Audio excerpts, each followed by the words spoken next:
Hong Kong has actually had special status for 200 years. It was the most spectacular deep water port on the South China Sea at the mouth of the Pearl River, the largest trade river. And it was stolen from China in a war that set the whole cities in flames. I want to talk about that just a little bit.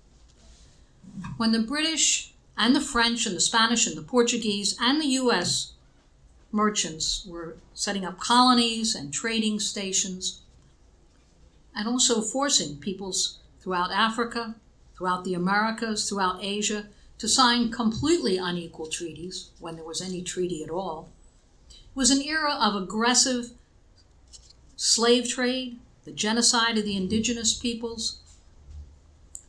And during this time toward China, the British and the US and the French and the Dutch and the Spanish and the Portuguese were all anxious to trade with China. They wanted the porcelain, the silk, the tea. But capitalism, by its very nature, is an aggressive, expansionist system that's never satisfied. It's insatiable. It drives for more. So what these merchants wanted was free access to China's market, no restrictions. And China didn't want to give access. They wanted trade with payment silver and just in special trading areas. It was a feudal social structure, very highly developed. Now, Britain set up a whole industry in India to grow and cure and refine, concentrate opium. They produced tons of it, boatloads of it. It was a huge industry. This is a warehouse, top to bottom. British merchants began the sale of opium from India to China, and US merchants, they had similar warehouses and were involved in the trade of opium from Turkey. The Chinese government felt this was a very dangerous drug, and they tried to prohibit it as millions and millions of people became addicted. And they first outlawed it, and then when that had no impact on the merchants, they seized and burned 2.5 million pounds of opium, just what was in the warehouses at that time.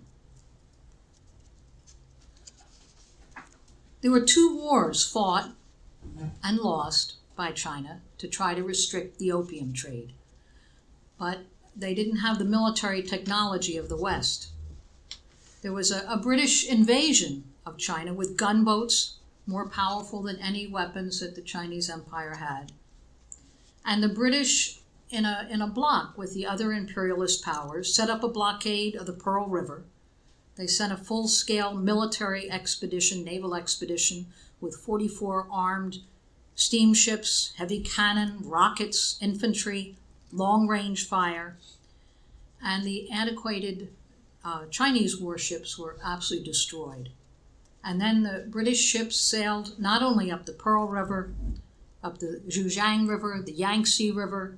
They occupied Shanghai, seized the tax collection barges, literally looted entire cities.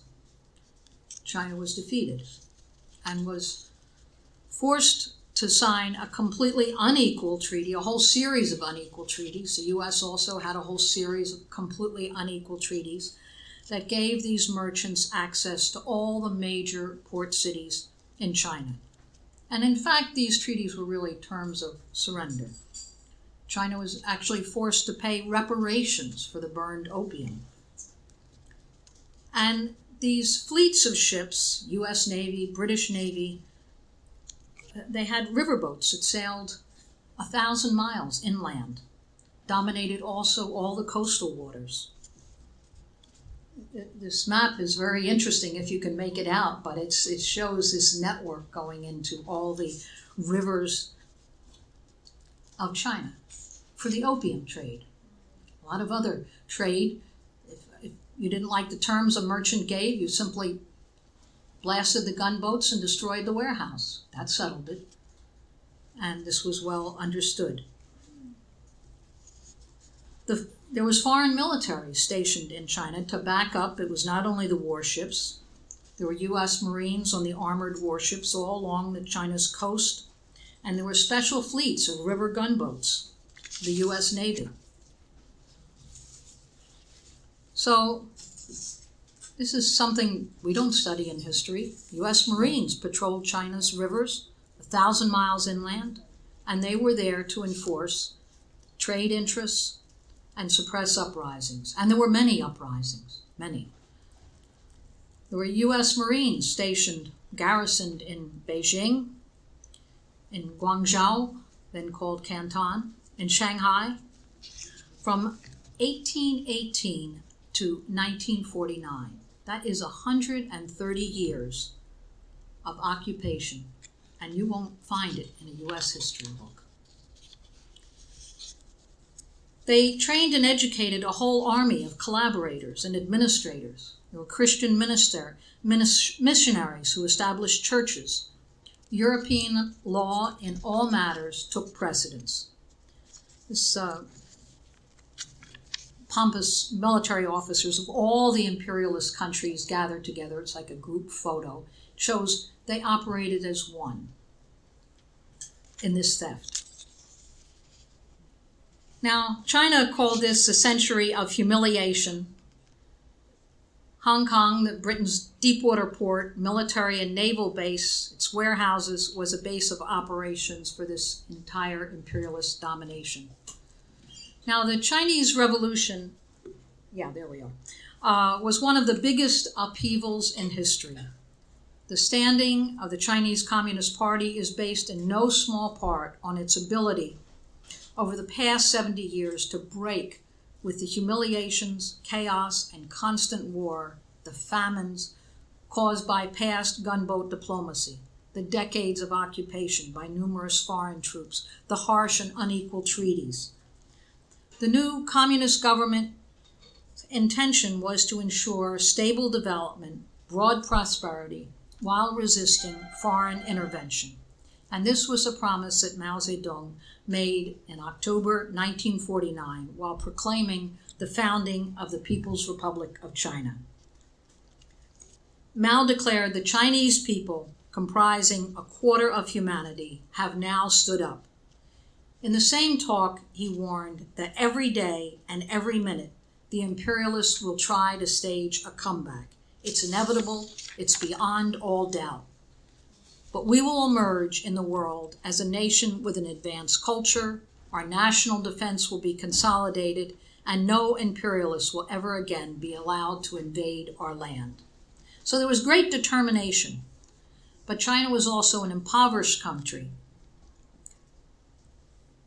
war-torn, underdeveloped in every way, a peasant economy, almost no industry or infrastructure, mass illiteracy, no equal rights, enormous poverty, and that's what we want to address because this is a change today in China from massive poverty to incredible levels of development. China's growth has also been amazing and steady. There's never been a recession or a depression in 70 years. So it's a steady improvement in the standard of living. There have been many struggles over political line, over what path of economic development, many struggles internally. But the Chinese Communist Party has maintained control and steered through and kept the country unified, and it's no small accomplishment. The UN figures it's the first country that actually succeeded in ending poverty and illiteracy. Those aren't just China's figures, those are UN mission. And during this time, both Hong Kong and Taiwan were the backdoor escape routes for the warlords and the feudal lords, and the Chinese and foreign capitalists escaping the Chinese Revolution. And that both the US in Taiwan and Britain in Hong Kong provided a military and economic cover to pull these areas of China away from the revolution and use them as a spear against the revolution.